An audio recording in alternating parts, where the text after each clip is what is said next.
is a noisy place. I stupidly parked quite close to the bridge, more for privacy than thinking about noise. And I've been awake since 3:30 a.m. to the sound of these giant trucks going over the bridge. So now I'm kind of thinking, should I move the caravan today?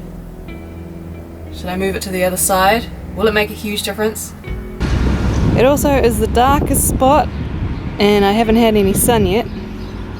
I'm just going to move it over to that corner. It looks actually quite nice. I think that's probably the best spot that's not already taken. Yeah, quiet. There's so many trucks. Seem to be a lot of logging trucks. So I'm wondering if they come up from up north and they have to come through Dargaville, maybe? Well, it was forecasted to rain. It's arrived a little earlier, but I'm pretty sure it's just going to be raining the rest of today and all of tomorrow. So I've just been to the supermarket, got myself a nice lunch, and I'll just kind of hunker down and wait it out. I picked a location that has a couple of museums and art galleries in the area, just for some, when I start getting cabin fever, there's something to do.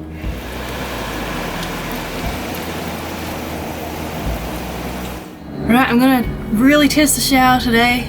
The water's hot. I've just filled up with fresh water, and there's an empty grey water tank sitting next to the caravan. So, hair washing day. Well, I'm clean. I've managed to wash my hair. I started and stopped it. Interestingly enough, someone had mentioned if you start and stop it, cold water rushes into the hot water cylinder and so your shower gets colder, and he was right. By the end of it, it was basically a cold shower. so I guess you either keep it on the whole time and have a really super quick shower, or you just accept that it's going to be kind of cold at the end. I don't know. But it works. I now know I can clean my hair using my own caravan shower. Did my good deed for the day. This new fifth wheeler, they were eyeing up that area that I was originally in. So I just went out and let the woman know that it gets really noisy over there. So I think they're going to try a different spot. She was thankful. So yeah, my good deed for the day. So I opened the door to go to the toilet and there's water sitting at the bottom. Just clicked. I forgot to open the valve to let the grey water drain out, so it's just been sitting at the bottom of the shower. And I had porridge for breakfast, so there's probably porridge mixed in with this as well. Yum, yum, yum.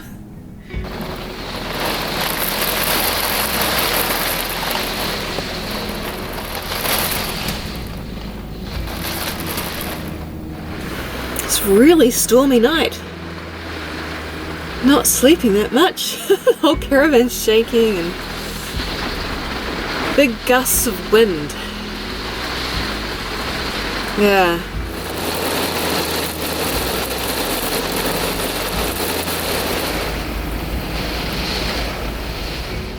So that was a sleep lacking night. I'll describe it like that. Looking out the window, I kind of expect trees to be down and a whole lot of, I don't know, to be able to see how windy it was last night, but it looks exactly the same, just a few more puddles. That was not one of my better sleeps. And then randomly, I heard a gunshot last night, and I peered out my window and there was another caravaner peeking out, trying to figure out what's going on. Don't know what that was about. Very random. I'm a little tired today.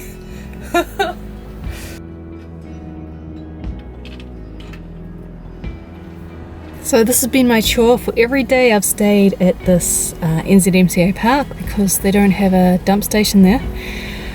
So the grey tank is the official self-containment tank. My other tank is what I've been using for my shower, just because I've learned I can only kind of use, I can't fill up the grey water tank too much, otherwise I can't actually lift it into the car. So this is my slightly awkward system I've got at the moment. I'm hoping in the next couple of months to finally get grey water tank fitted underneath the caravan. That'd just make life a whole lot easier.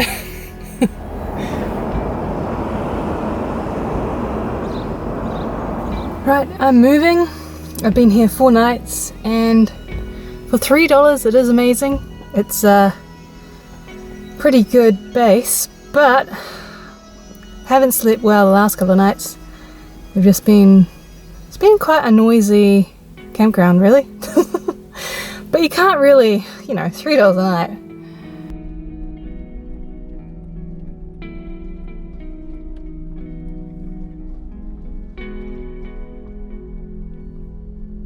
First impressions, it's definitely isolated.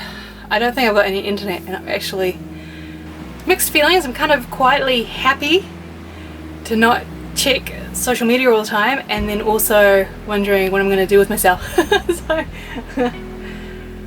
But I was originally given one spot that would have got all the traffic coming in, with my windows, with my lounge windows facing the wrong way. So I went up to a reception, and there's basically not many options when the ground is this wet. So I'm kind of parked in the driveway area that usually goes to tents, I think. But it looks super peaceful, and I've already spotted some trails I can't wait to just explore.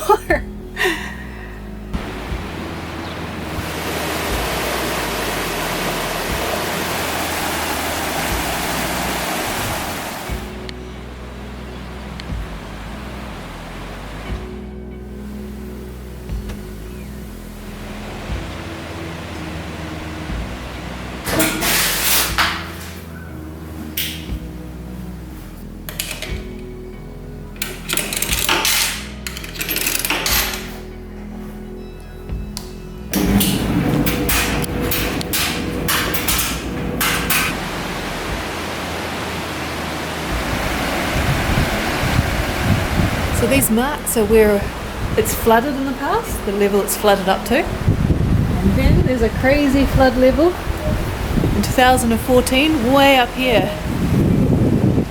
Alright, I'm going for a drive just to see what I find. Prevent myself from getting cabin fever. So this seems like a pretty well set up dock campground. I didn't even realise it was here. There's even powered sites, toilets, kitchen, and some walks right from this campground. There's even a basic shower. Not quite as nice as the top 10 campground I'm at, but you know.